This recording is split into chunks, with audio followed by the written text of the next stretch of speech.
Today we are diving into Acts chapter 8. Oh, yeah.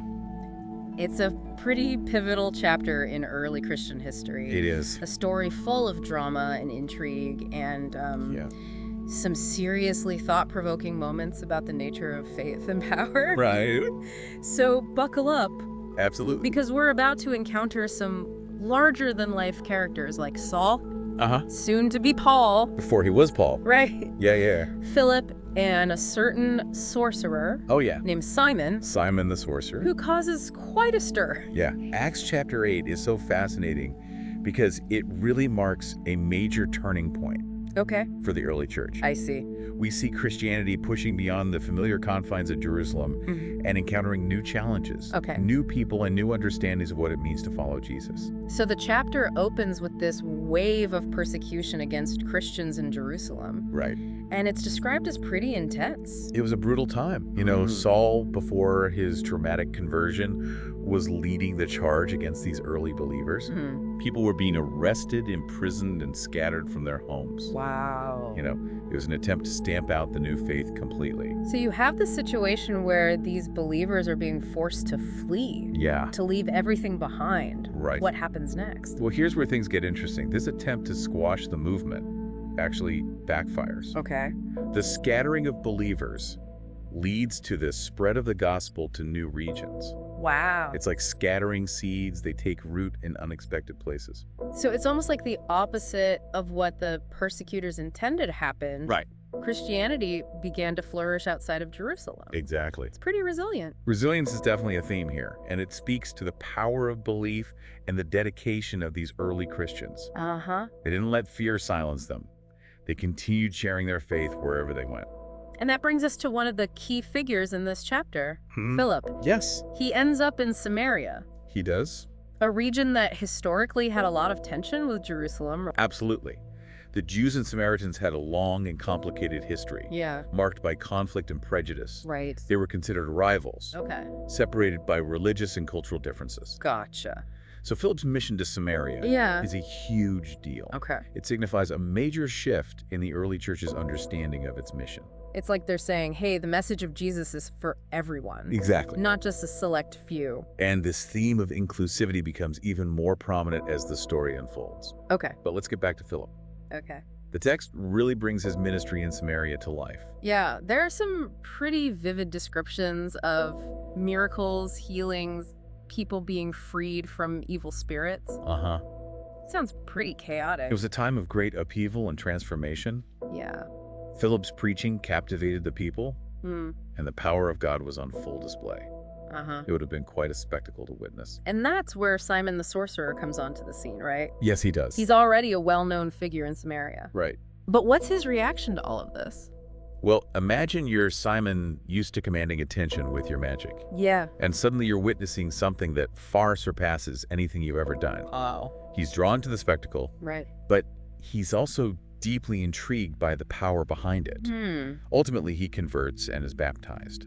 So even someone like Simon, who had built his reputation on magic and perhaps a bit of ego, is moved by what he sees. It's a reminder that the gospel can reach anyone, no matter their background or past beliefs. Right. However, with Simon, there's a sense of ambiguity.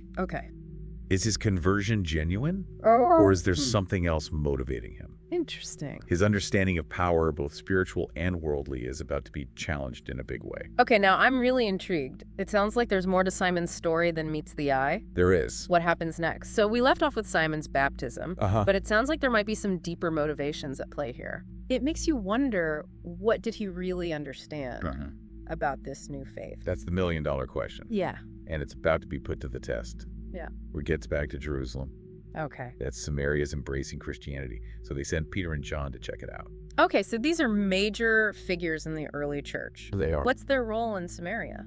Well, they're there to bestow the gift of the Holy Spirit on these new believers. Wait, so the Samaritans believe in Jesus, they're baptized, but they haven't received the Holy Spirit yet. That's right. It feels like a piece of the puzzle is missing. It's a big piece. Yeah. In Christian belief, the Holy Spirit is the very presence of God dwelling within a person. It empowers them to live a transformed life. Okay. To connect with God in a deep and personal way. I see. It's not something you can earn or achieve on your own. It's a gift. So how does this work? Right. Do Peter and John just lay hands on everyone and boom, Holy Spirit? It's actually pretty straightforward. The text describes them praying for the new believers, laying hands on them, and the Holy Spirit descends upon them. Okay. There's no magic formula. Gotcha. No ritualistic chanting. It's an act of God's grace working through the apostles. Wow, what a powerful scene. It is. You've got these former rivals united in faith. Right. The Holy Spirit being poured out a sense of unity and purpose. Yeah. And then Simon throws a wrench in the works. He does. Oh, boy. And his actions expose a stark contrast between worldly ambition and genuine faith. Simon, seeing this outpouring of the Holy Spirit, proposes something shocking. Oh, no. He wants to buy the power. What? To bestow the Holy Spirit. He wants to buy it. Yes. Talk about missing the point. He's right. It's like he's seeing it as some kind of magic trick he can add to his repertoire. It's as if he views spiritual power as something that can be controlled and manipulated for personal gain. Wow. But Peter immediately shuts him down. He rebukes Simon, saying, "May your silver perish with you, because you thought you could buy the gift of God with money." That's a powerful rebuke. It is. Peter doesn't hold back. No. What's the message here? I think it's a profound condemnation of trying to manipulate spiritual things for personal gain. Peter's making it crystal clear God's grace is priceless. Yeah. Freely given. Right. Not something you can earn or purchase. Right. This theme echoes throughout the entire Bible and Christian history.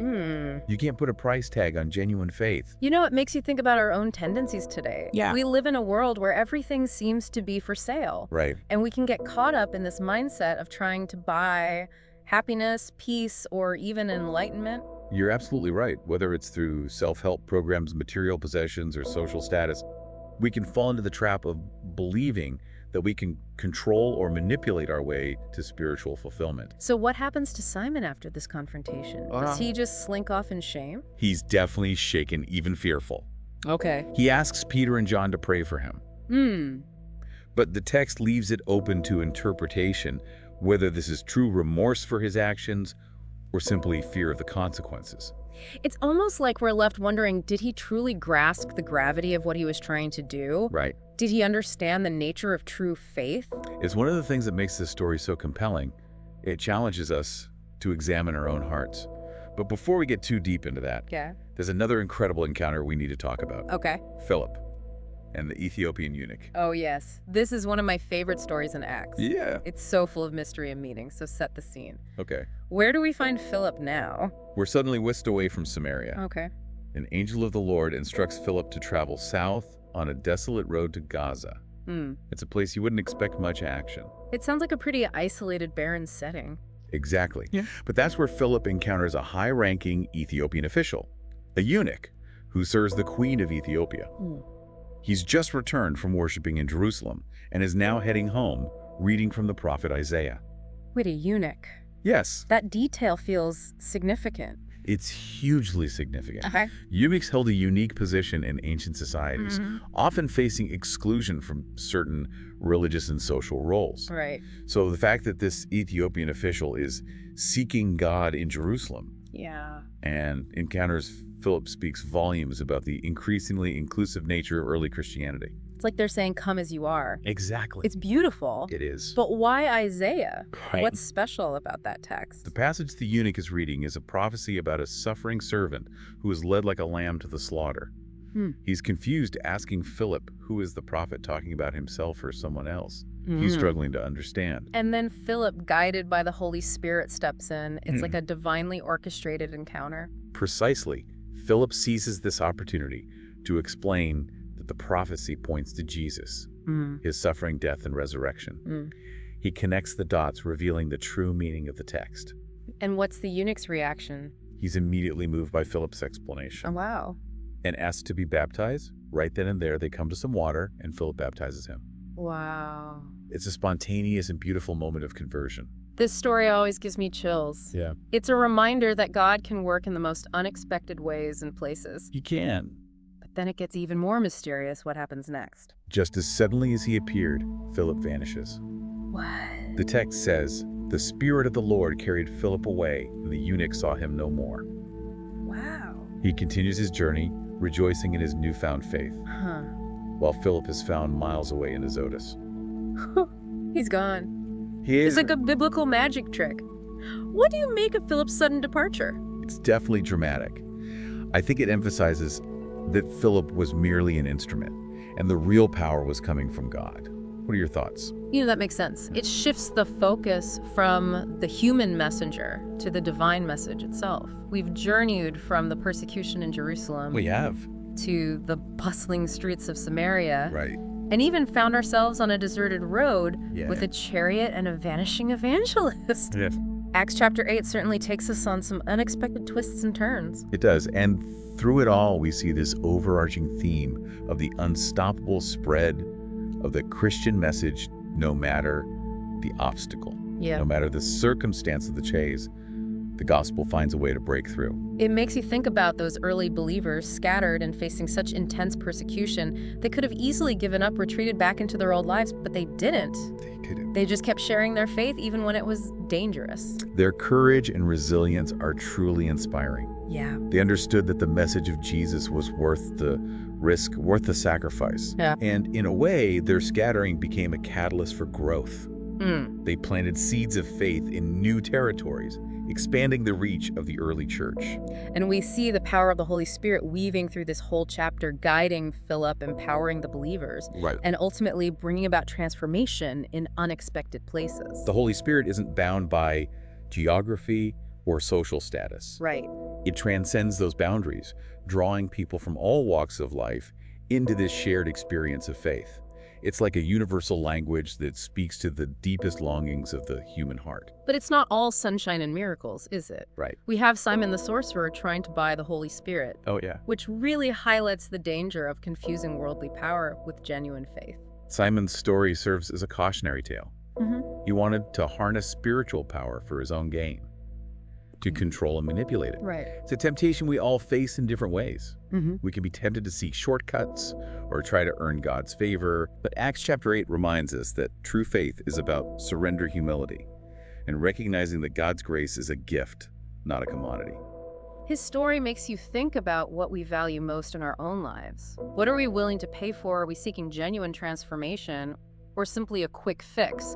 What do we truly consider priceless? Those are great questions to ponder. Yeah. Acts chapter 8 invites us to look inward, to examine our own motivations, and to ask ourselves, am I trying to control my spiritual journey, or am I open to being led by the Spirit even if it takes me to unexpected places? Thinking about those unexpected places makes me think about Philip and the Ethiopian eunuch. That encounter was such a beautiful example of God working through ordinary people in extraordinary ways. It really is. This seemingly random encounter on a deserted road becomes a pivotal moment of conversion and a testament to the inclusive nature of the gospel. And Philip's sudden disappearance at the end of that encounter adds another layer of mystery. It's like saying, hey, there's more to this story than meets the eye. God is at work in ways we can't always comprehend. I love that interpretation. It reminds us to be open to the unexpected, to embrace the mystery of faith, and to trust that God is always at work, even when we don't see the full picture. This deep dive into Acts chapter 8 has been incredible. It's a reminder that the story of Christianity isn't just ancient history, it's alive and relevant. Right.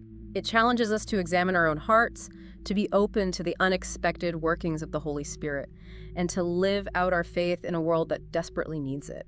Beautifully said. And who knows, maybe our own road to Gaza moments are closer than we think. We just need to be open to the journey.